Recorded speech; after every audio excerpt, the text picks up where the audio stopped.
My name is Ethan Brooks, and for 38 years, I believed family was the one thing a man could never walk away from. I believed blood meant loyalty. I believed marriage meant trust. I believed that if you worked hard, loved honestly, and kept your word, the people closest to you would do the same. I was wrong. I found out the truth on a rainy Thursday evening, 3 weeks before what was supposed to be my 10th wedding anniversary. My wife was pregnant, but the baby was not mine. The father was my younger brother. And the worst part was not even the affair. The worst part was learning that my parents already knew. They had known for months. They knew my wife had been sleeping with my brother. They knew she was carrying his child. And instead of telling me, instead of standing beside me, instead of protecting their oldest son from the most humiliating betrayal of his life, they chose to protect him. They chose my brother. Again. So I did the only thing I could do. I disappeared. No screaming. No fighting. No dramatic confrontation. No final speech at the dinner table. I cut off everyone. My wife. My brother. My mother. My father. Every cousin, aunt, uncle, and family friend who had sat around pretending I was crazy while they all carried the secret behind my back. I vanished without a word. And for years they told themselves I was weak. They told people I had abandoned my responsibilities. They said I had run away because I could not handle the truth. But they had no idea what I was building in the silence. And by the time they finally came looking for me, begging for forgiveness, begging for money, begging for a way back into my life, it was already too late. Because the man they betrayed had died the night he left.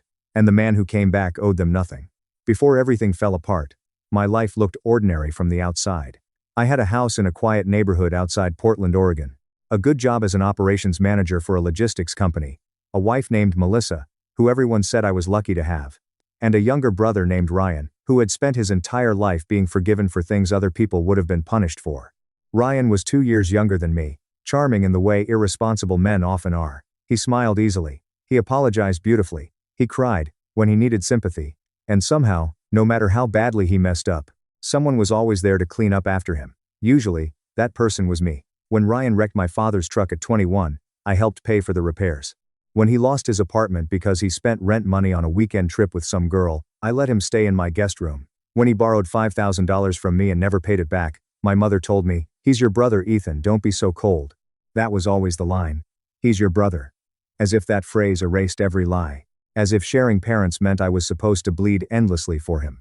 My parents, Harold and Patricia Brooks, had their favorite child, and everyone knew it. They never said it out loud. They did not have to. Ryan was the one who got second chances. I was the one who got expectations. Ryan was allowed to fail. I was expected to fix it. Ryan was emotional. I was responsible. Ryan was misunderstood. I was too harsh. Growing up, I thought if I became successful enough, dependable enough, patient enough, eventually they would see me too. So I did everything right. I got good grades. I worked 2 jobs in college. I bought my first home at 31. I helped my parents when their roof needed repairs. I paid for Ryan's rehab after his second DUI because my mother called me crying and said, "Please, Ethan, we can't lose him." Nobody ever asked if they were losing me. Then I met Melissa. She was warm, beautiful, and funny in the beginning. She had this way of making ordinary moments feel special. A grocery store run became a date. A rainy Sunday became a movie marathon. A cheap dinner became a memory. I loved her fast, maybe too fast. When I introduced her to my family, Ryan liked her immediately. Too immediately, looking back. He joked with her. She laughed at him. My mother watched them with that soft smile she always gave Ryan, like every room became brighter just because he was in it. At first, I told myself I was being insecure. Ryan flirted with everyone. Melissa was friendly with everyone, and I trusted them both. That trust was my first mistake. Melissa and I got married in a small ceremony near the coast. Ryan was my best man. He stood beside me in a navy suit, smiling like he had not spent the night before drinking too much, and asking me if I was sure I wanted to settle down. I remember him clapping me on the shoulder before the ceremony. "You're doing the right thing.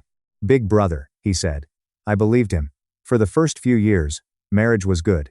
Not perfect, but good. We had bills, stress, small arguments, and late nights. But we also had laughter. We talked about having kids.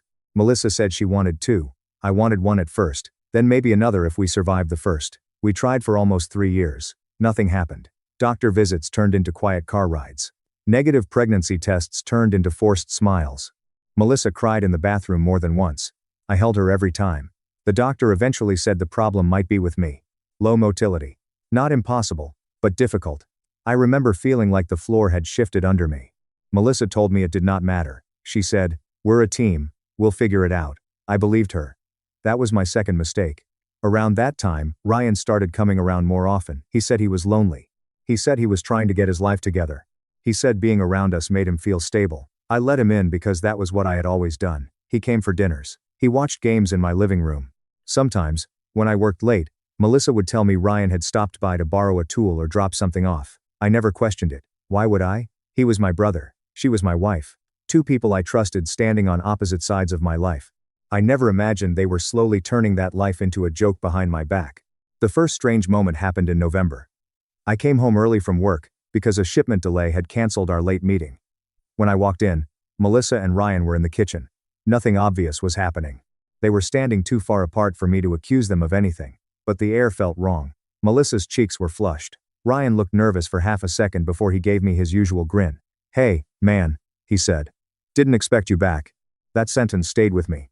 Didn't expect you back. Not, "Good to see you." Not, "You're home early." Didn't expect you back. Melissa said they had been talking about a surprise gift for my birthday. My birthday was 4 months away. I looked at her. She looked at the counter. Ryan changed the subject. And because I did not want to be the kind of husband who accused his wife without proof, I let it go. Over the next few months, Melissa changed. Not dramatically. That would have been easier. She changed in tiny ways. She guarded her phone. She laughed less with me. She dressed nicer on days she said she was just running errands. She stopped talking about fertility treatments. At night, she rolled away from me and said she was tired. Then, in February, she told me she was pregnant. I remember the moment clearly. I had just walked in from work. She was standing in the living room, holding a test in her trembling hand. For one perfect second, I forgot every doubt I had ever had. I crossed the room and hugged her. I cried. I actually cried. After years of trying, after doctors and disappointment and shame, I thought we had finally been given a miracle. Melissa cried too, but her tears felt different. At the time, I thought she was overwhelmed. Now I know she was terrified. We told my parents the next Sunday. My mother screamed with joy. My father hugged me hard. Ryan was there too. He hugged Melissa first, too long, then he hugged me. His hand was shaking. I thought it was emotion. I did not know it was guilt. 2 weeks later, everything started unraveling. I got a call from an unknown number while I was at work. A woman asked if I was Ethan Brooks. I said yes. She said her name was Carly, and she used to date Ryan. My stomach tightened before she even explained why she was calling. She said, "I'm sorry. I know this is going to sound insane, but your brother has been telling people the baby is his." I did not speak. She kept talking. She said Ryan had been drunk at a bar. He had bragged to a friend that he had finally beaten Ethan at something that mattered. He said Melissa was pregnant with his child. He said my parents were helping keep things quiet until they figured out how to handle me. I remember gripping my desk so hard my fingers hurt. I wanted to call her a liar. I wanted to hang up. I wanted to believe there was some explanation. Instead, I asked one question. "Do you have proof?" She sent me screenshots. Text messages from Ryan. Messages where he talked about Melissa. Messages where he said my mother thought it would be better if I never found out. Messages where he joked that I would raise the baby because I was too decent to walk away. I read that sentence over and over. Too decent to walk away. That was what they were counting on. My decency. My patience. My loyalty. All the things they had trained into me since childhood. I left work without telling anyone. I drove to a parking lot behind a closed hardware store and sat there for almost an hour. Rain hit the windshield. Cars passed on the road. The world kept moving like mine had not just ended. I did not call Melissa. I did not call Ryan. I did not call my parents. I called a lawyer. His name was Martin Hale. A calm, older man with a voice that made everything sound survivable. I told him enough. Not everything. Just enough. He told me not to confront anyone yet. He told me to gather proof. He told me to act carefully, because emotion makes people generous with their enemies. That sentence saved me. Emotion makes people generous with their enemies. So I became quiet. For 3 weeks, I lived inside the same house as my wife and said nothing. I slept beside her. I watched her touch her stomach. I listened to her talk about baby names. Every smile felt like a knife. Every lie sounded rehearsed. Meanwhile, I collected everything. Phone records, bank statements, security camera footage from our front porch. Messages Carly sent me. A copy of Ryan's texts. And then, by accident, I found the thing that broke me completely. Melissa had left her laptop open. I was not proud of looking. But betrayal changes the rules. Her messages with my mother were there. My mother had not only known, she had coached her. One message from my mother said, "Do not tell Ethan until after the birth. Once he sees the baby, he will bond. He will forgive you. Another said, Ryan is not ready to be a father. Ethan is stable. The child deserves stability. The child deserves stability, not me, not my truth, not my life, just the child, Ryan's child. The baby they expected me to raise while they whispered behind my back. There were messages from my father too. Shorter. Colder. He wrote, "This will destroy Ethan if handled badly. Handled badly." As if the betrayal was not the problem. As if the only issue was presentation. That night, Melissa asked why I was so quiet. I looked at her across the dinner table. She had made pasta. She had lit a candle. She was wearing the sweater I bought her for Christmas. I wanted to ask how she could sit there. I wanted to ask how many times she had kissed me after leaving my brother's bed. I wanted to ask whether she had laughed at me with him. But I did not. I said, "Just tired." She reached across the table and touched my hand. I almost pulled away. Instead, I let her. Because by then, I already knew I was leaving. Not just the marriage, everything. The plan took 9 days. I opened a new bank account. I moved half of our joint savings, exactly what my lawyer said I was legally allowed to take. I transferred important documents to a safe deposit box. I signed a lease for a small apartment in another city under a company relocation arrangement. I changed passwords. I froze my credit. I wrote a letter to my employer requesting a transfer to our Denver office. They approved it quickly because I had been one of their most reliable managers for years. Reliable. That word again. The thing everyone used until it no longer served them. The night I left, Melissa was at my parents' house. They were having dinner with Ryan. A family dinner I had not been invited to. I packed 2 suitcases. Clothes. Documents. My grandfather's watch. A framed photo of my dog from childhood. Nothing else. I walked through the house slowly. The living room where we had opened wedding gifts. The kitchen where Ryan and Melissa had stood that day looking guilty. The hallway where baby pictures would never hang. I removed my wedding ring and placed it on the kitchen counter. Beside it, I left a folder. Inside were copies of the screenshots. A divorce filing notice. And one handwritten line. "I know everything." Then I walked out. I turned off my phone. Before I reached the highway, for the first time in my life, nobody could reach me. Nobody could explain. Nobody could cry. Nobody could manipulate me. Nobody could say, "He's your brother." I drove through the night. Rain followed me east like the sky itself was trying to wash me clean. By sunrise, I was 300 miles away. By the next week, I was in Denver. By the next month, I had a new apartment, a new job title, and a silence around me so deep it almost felt holy. The divorce was ugly, but distant. Melissa tried calling through friends. Then through relatives. Then through emails. I blocked everything. My lawyer handled communication. At first, she denied the affair. Then she admitted the affair, but claimed she did not know who the father was. Then DNA testing confirmed what everyone already knew. The baby was Ryan's. After that, the tone changed. Melissa begged. She said she had made a mistake. She said Ryan had manipulated her. She said she still loved me. She said the baby should not suffer for adult mistakes. That was the line they all used. The baby. The innocent baby. And they were right about one thing. The baby was innocent. But I was innocent too. And nobody had protected me. My parents sent letters. I returned them unopened. Ryan left voicemails from unknown numbers. At first he cried. Then he got angry. Then he said I was tearing the family apart. That one almost made me laugh. I was tearing the family apart. Not the brother who slept with my wife. Not the parents who hid it. Me. The man who left. For the first year, I lived like a ghost. I worked. I went home. I ate the same meals. I slept badly. Sometimes I woke up reaching for a woman who had destroyed me. Sometimes I dreamed of a child calling me dad. Then I would wake up and remember that the dream had been built from a lie. I did not date. I did not celebrate holidays. I did not answer family messages. I became very good at being alone. But loneliness can either bury a man or rebuild him. I chose rebuild. At work, I poured myself into systems improvement. I had always been good at noticing inefficiency. Routes. Warehouse flow. Vendor delays. Inventory waste. People thought logistics was boring. To me, it was a language. A way to create order from chaos. One afternoon, after saving the company nearly $2 million through a routing redesign, a senior director named Grace Callahan invited me into her office. She was direct, sharp, and impossible to impress. She said, "You're wasting your life in middle management." I almost laughed. She did not. She introduced me to a private equity group looking for operational partners to help turn around struggling regional supply companies. I started consulting on weekends, then evenings, then full-time. For the first time in my life, I was rewarded for being reliable instead of punished for it. By the 3rd year after I disappeared, I had equity in 2 companies. By the 5th year, I had helped build a logistics technology platform that smaller manufacturers used to manage distribution. By the 7th year, I was wealthy in a way I never talked about. Not flashy wealthy. I did not buy sports cars or post vacation photos. I bought privacy. I bought freedom. I bought the ability to never again stay somewhere. I was being disrespected because I could not afford to leave. That was the real money. Meanwhile, I heard things. Not because I asked. Because people talk.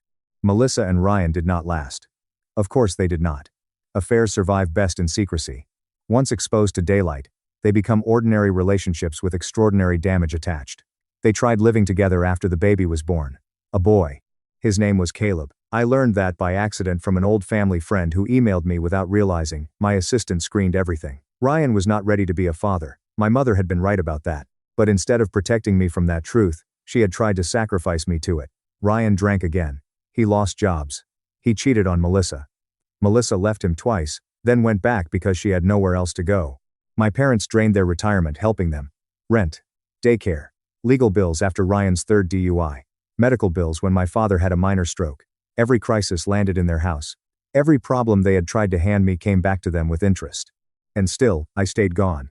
People think revenge is always loud. It is not. Sometimes revenge is silence. Sometimes it is refusing to play the role they assigned you. Sometimes it is building a life so far beyond their reach that their regret becomes background noise. I thought that was the end. Then, in the 8th year, my past found my office. I was in Seattle, walking out of a conference room after closing a major acquisition, when my assistant, Nora, said there was a woman in the lobby asking for me. She looked uncomfortable. She says she's your mother. For a moment, I felt nothing. Then my body remembered before my mind did. My chest tightened. My hands went cold. I had imagined this moment many times. I had imagined anger, triumph, maybe even satisfaction. But what I felt was exhaustion. I told Nora to put her in the small meeting room. When I walked in, my mother stood up. She looked older. Much older. Her hair was thinner. Her face was lined. The confident woman who once told me to forgive everything because Ryan was my brother now looked like someone who had spent years losing arguments with her own choices. Ethan, she whispered. I stayed by the door. Why are you here? She cried immediately. Years ago, that would have moved me. My mother's tears had once been a command. Now they were only water. She said, my father was sick. She said Ryan had disappeared for weeks. She said Melissa was struggling. She said Caleb was asking questions. She said the family had suffered enough. I listened without sitting down. Then she said the sentence that proved she still did not understand. We need you. Not I'm sorry. Not first. Not truly. We need you. I looked at her and saw the whole pattern. They had not come because they understood. They had come because consequences had arrived, and I was still, in their minds, the emergency exit. I said, no. She blinked. Ethan, please. No. He's your father. You remembered that now? She flinched. I stepped closer, but my voice stayed calm. You knew my wife was pregnant with Ryan's child. You helped hide it from me. You planned to let me raise my brother's baby because you thought I was stable enough to use and weak enough to forgive. Do not come here talking about family. She covered her mouth. I thought I was protecting everyone. No. You were protecting Ryan. She sobbed harder. I felt nothing. That scared me more than anger would have. She reached into her purse and pulled out a photo. A boy about 7 years old. Brown hair. Wide eyes. Caleb. He's innocent, she said. I looked at the photo once. Then I looked away. Yes, I said. He is. And so was I. My mother left that day with nothing. No money, no promise, no hug, no forgiveness. 2 weeks later, my father called from a hospital bed. I answered because my lawyer said there were estate matters that might involve me. His voice was weak. For the first time in my life, he sounded afraid. He said, son. I said, Harold. The silence after that was long. He asked if I hated him. I said, I don't think about you enough to hate you. That was cruel. It was also true. He cried quietly. My father, who had spent my childhood telling me men did not cry, broke down over the phone. He said he had made mistakes. He said he should have stopped my mother. He said Ryan had ruined everything. I said, Ryan did what Ryan always did. You just finally ran out of someone else to pay for it. He had no answer. Then he asked me to come home. Just once. To see him before surgery. I almost said no. But something in me wanted to see the house again. Not for him. For myself. To prove I could stand inside the place that broke me and not become that man again. So I went. The house looked smaller. That surprised me. As a child, it had felt permanent. As a betrayed husband, it had felt like the center of my pain. Now it was just an aging house with peeling paint and an overgrown yard. My mother opened the door. She looked shocked that I had come. Ryan was in the living room. He stood when he saw me. For a second, I saw the brother I used to protect. Then I saw the man who had helped destroy my marriage and expected me to clean up the mess. He looked rough, pale, unshaven, eyes red. Ethan, he said. I ignored him. Melissa was there too. I had not seen her in 8 years. She looked different. Not worse. Just worn down by the life she had chosen. When she saw me, her face crumpled. She whispered my name, like it still belonged to her. It did not. A boy peeked from the hallway. Caleb. He looked at me with curiosity. Nobody had told him who I was. Or maybe they had. I did not ask. My father was in a recliner near the window, thinner than I remembered. When I walked in, he tried to sit up straighter. I stood in front of him. He stared at me for a long time. Then he said, "I'm sorry." Those 2 words should have mattered. Maybe if he had said them 8 years earlier, they would have. But apologies have expiration dates. Not because forgiveness is impossible. Because some versions of us do not survive long enough to receive them. I said, "I believe you regret it." His eyes filled. "That's not the same thing," he said. "No," I replied. "It isn't." Ryan suddenly spoke from behind me. "You think you're better than us now?" There he was. The real Ryan. Not crying. Not sorry. Just jealous. I turned around. "No," I said. "I think I'm free of you." His face twisted. "You abandoned a child." The room went silent. Melissa looked down. My mother whispered, "Ryan, don't." But I was glad he said it. Because finally, the lie was in the open. I walked toward him slowly. "I abandoned a child?" I asked. He swallowed. "You were married to her. You were supposed to." "I was supposed to what? Raise your son? Smile for family photos? Let everyone pretend you didn't sleep with my wife because responsibility frightened you?" Ryan's jaw tightened. "You always had everything." I laughed once, quietly, no humor in it. "I had everything because I worked for it. You were handed forgiveness your whole life and still managed to turn it into failure." He stepped forward like he wanted to hit me. For a moment, I hoped he would. Then Caleb appeared fully in the hallway. Small, confused, watching adults tear open a wound he never caused. I stepped back. Not for Ryan. For the boy. I looked at Melissa. "You should take him outside." Her eyes were wet. "Ethan, please, can we talk?" "No. Just 5 minutes. You had years to talk before you turned my life into a lie." She hugged herself. "I loved you." "No," I said. "You loved what I provided. Stability. Safety. Forgiveness. You loved the version of me who would absorb the cost of your choices." That broke her. She sat down and cried into her hands. My mother started crying too. Ryan cursed under his breath. My father closed his eyes. The whole room filled with grief, but none of it belonged to me anymore. That was the strangest part. For years, I thought seeing them suffer would feel like victory. It did not. It felt like walking past a car crash I had escaped long ago. Sad, ugly, but no longer mine. My father asked me one final thing. "Is there any way back?" I looked around the room. At my mother. At Ryan. At Melissa. At the child born from the betrayal. At the house where I had been trained to disappear inside my own life. Then I said, "No." My mother made a sound like something inside her had torn. But I was not cruel. Before I left, I handed her an envelope. Inside was information for a social worker, a financial counselor, and a medical assistance program for my father. No cash. No blank check. No rescue. Just resources. Healthy help. The kind that did not require me to become their victim again. Ryan scoffed when he saw it. "That's it?" I looked at him. "That is more than you deserve." Then I walked out. Melissa followed me to the porch. The evening air smelled like rain. For a second, it felt like the night I left. She stood behind me, crying softly. "I think about you every day," she said. I did not turn around. "That must be hard. I made the worst mistake of my life." "No," I said. "You made hundreds of choices and called them one mistake." She had no answer. Then she said, "Caleb asks why his family is so sad." That one hurt. Not because of her. Because of him. I turned then. "Then tell him the truth when he is old enough. Tell him adults lied, and lies have consequences. But do not ever tell him I abandoned him. He was never mine to abandon." Melissa nodded through tears. "I'm sorry, Ethan." I looked at the woman I had once promised forever to, and I finally understood something. Closure is not when they apologize. Closure is when their apology no longer decides whether you can breathe. "I know," I said. Then I left. After that visit, the messages started again. My mother wrote long emails. My father sent birthday cards. Ryan sent angry texts from new numbers until my attorney warned him to stop. Melissa sent one letter. I read it. Not because I missed her. Because I wanted to know whether the truth had finally reached her. The letter was 12 pages long. She admitted everything. The affair had started during the fertility treatments. Ryan had made her feel wanted when she felt broken. She had convinced herself it was temporary. Then she got pregnant. She panicked. My mother told her that confessing would destroy me. Ryan told her I would forgive her eventually. My father told her to wait. Everyone had treated my life like a problem to manage. At the end of the letter she wrote, "I don't expect forgiveness. I just wanted you to know you were a good husband, and none of this was your fault." I folded the letter and put it away. I did not reply. Sometimes silence is the only answer that does not betray your healing. Years passed. My father survived surgery but never fully recovered. Ryan eventually went to jail for violating probation. Melissa moved 2 towns over and started working at a dental office.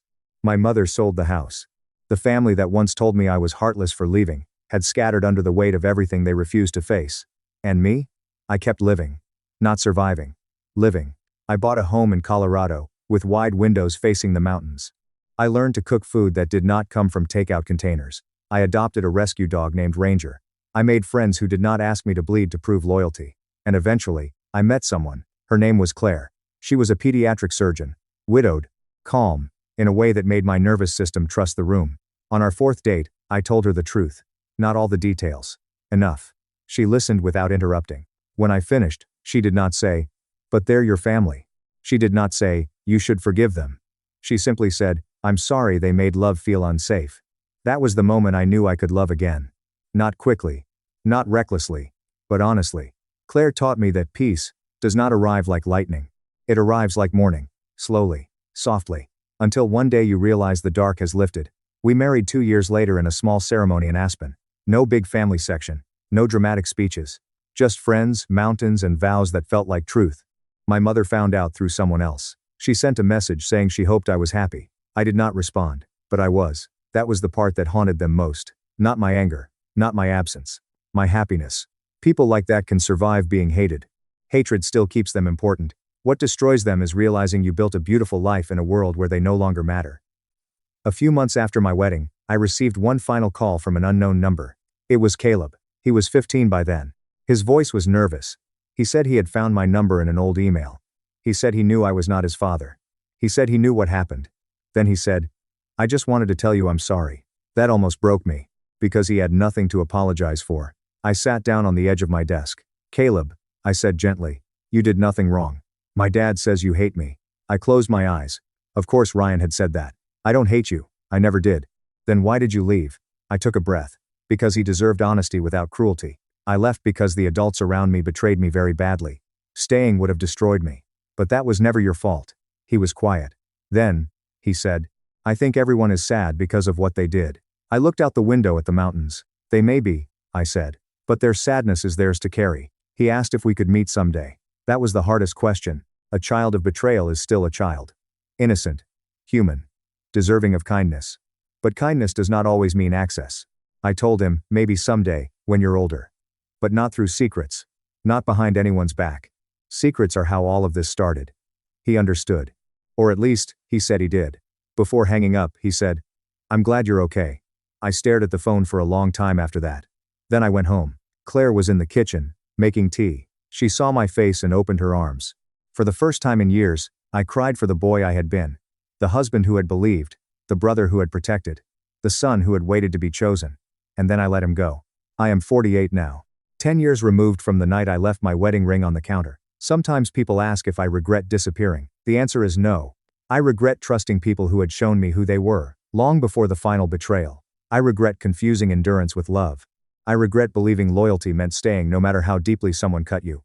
But I do not regret leaving. Leaving saved my life. Cutting them off was not revenge. It was rescue. My brother got my wife pregnant. My family chose him. They expected me to swallow the humiliation, raise the child, and keep the family picture intact. Instead, I vanished. And yes, years later, they regretted everything. But regret did not rebuild what they destroyed. Regret did not return the years I lost. Regret did not turn betrayal into family. So when people say, "But they're haunted by what happened," I say good. Let them be haunted. Let them sit with the truth. Let them remember the son they sacrificed. Let them hear my silence in every holiday chair left empty. Let them wonder what life might have been like if they had chosen honesty instead of cowardice. Because I am not haunted anymore. I sleep beside a woman who loves me without lies. I wake up in a home where peace is normal. I look in the mirror and see a man who finally chose himself. And somewhere far behind me, the people who thought I would never walk away are still standing in the wreckage of their own choices, waiting for a forgiveness that is never coming. Not because I am bitter, but because I am free.